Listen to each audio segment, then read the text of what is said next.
Sawite Miyamiki, it is Cameronius back at you with another MTG video, Magic the Gathering goodness. Some of you guys were asking about the Latin I was saying, and so Sawite Miyamiki is like hello my friends, and then at the end I'll say Walete, which is just goodbye. The te part in both of those is just to refer to a lot of people. So I would say Salwe to one person, but I'll say Sawete to like a group of people. So yeah, Sawite guys, what's up? Worldfire is unbanned. It's a ridiculous card, and we are going to find some combos that we can do crazy stuff with it. So, Worldfire.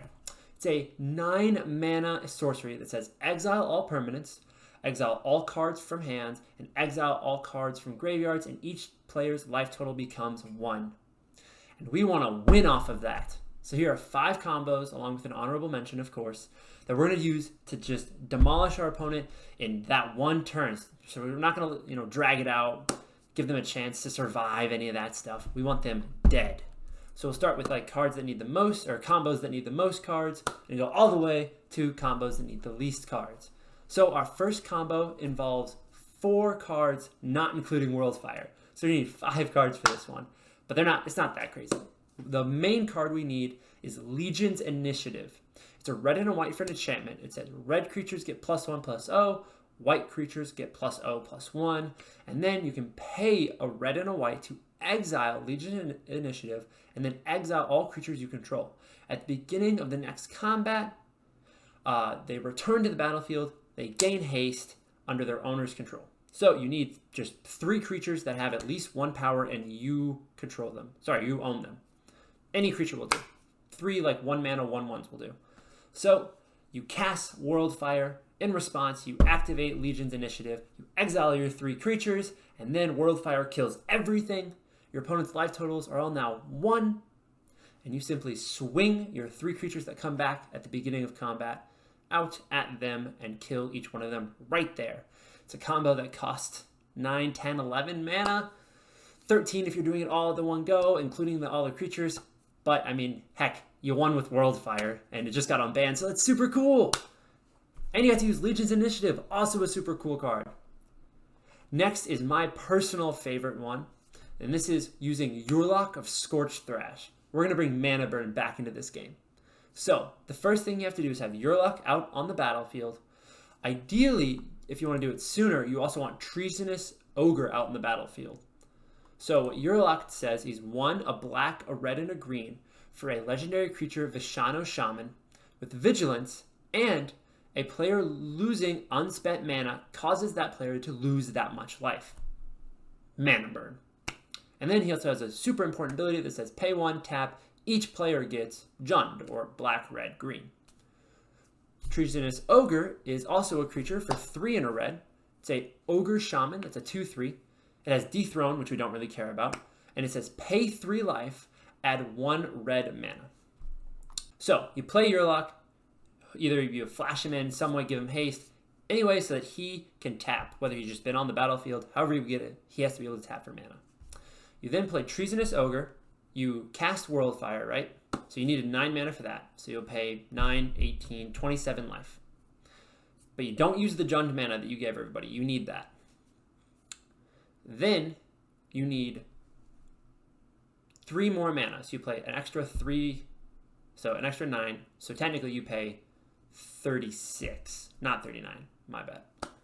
So you cast that, you get the Jund mana, everything dies, everyone's at 1 life, everything's gone, but your commander goes back to your command zone, and you have an extra 6 mana, which is how much your Loch's going to cost. So you then recast your Loch, everyone else still has that 3 mana, and everyone dies to Mana Burn. The third one we're going to talk about involves dragons. And who doesn't love dragons? All right, so we're going to talk about Bogerdon Kite, who's an 8 mana dragon. Luckily, he just has to be on the battlefield for this to work. And he has flash, flying, and when he enters the battlefield, he deals 5 damage, divided as you choose among any number of creatures or players. Next, we need a flicker spell, specifically one that comes in at the end step. My personal favorite is Long Road Home. It's 1 and a white. It exiles target creature at the beginning of the next end step. Return that creature to the battlefield under its owner's control, which will be you, with an extra counter on it. So a little extra upside of flickering. So You have your Bogerdon Kite, you have your Kite in play, you cast Worldfire in response, send that dragon boy on a long road home. Everything burns in the Worldfire, and then he enters the battlefield at your end step, comes in and gets to deal 5 damage divided as you choose among creatures or players. 2, 2, 1. Your opponents are all dead. Bam. On to our next one is Ayara, first of the Loch Thwain.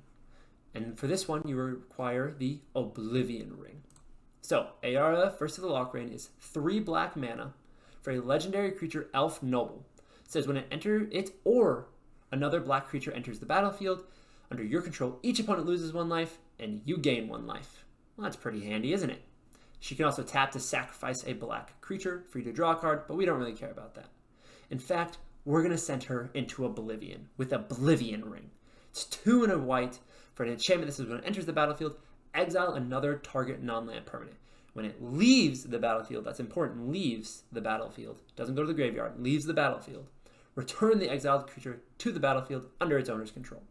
So we have O-Ring, as Oblivion Ring is occasionally called, our Ayara. We then Worldfire, because we like to burn stuff. And then, after everything's exiled, Ayara comes back because O-Ring has left the battlefield. Importantly, causes each opponent to lose 1 life, and you gain 1 life, killing all your opponents.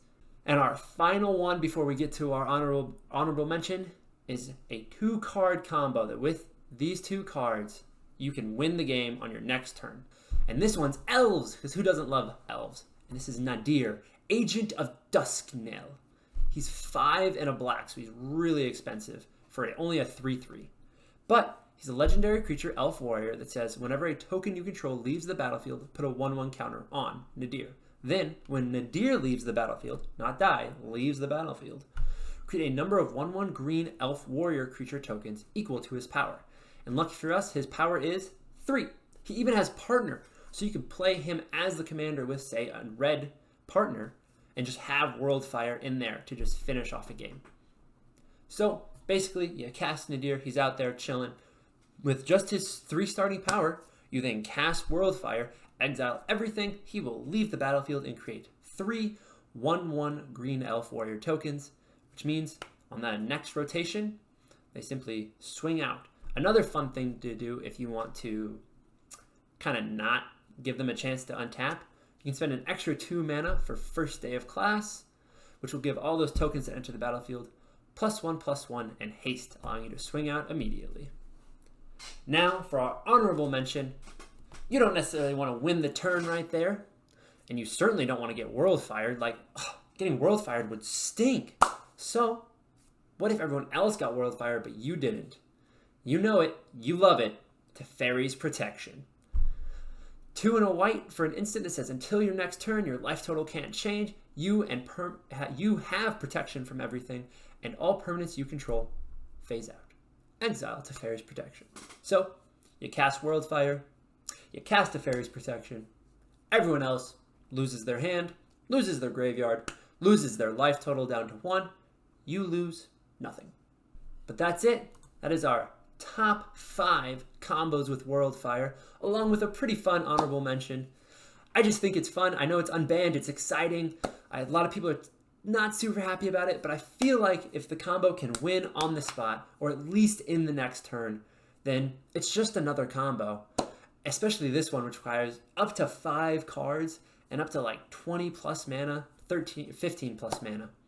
So I think it's janky, I think it's fun, and I think you should use it a little bit more once the price lowers from the recent unbanning, of course. Anyways, that's my thoughts. If you guys have different ones, please feel free to like, comment, share, all that jazz.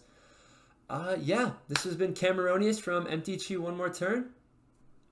Walete.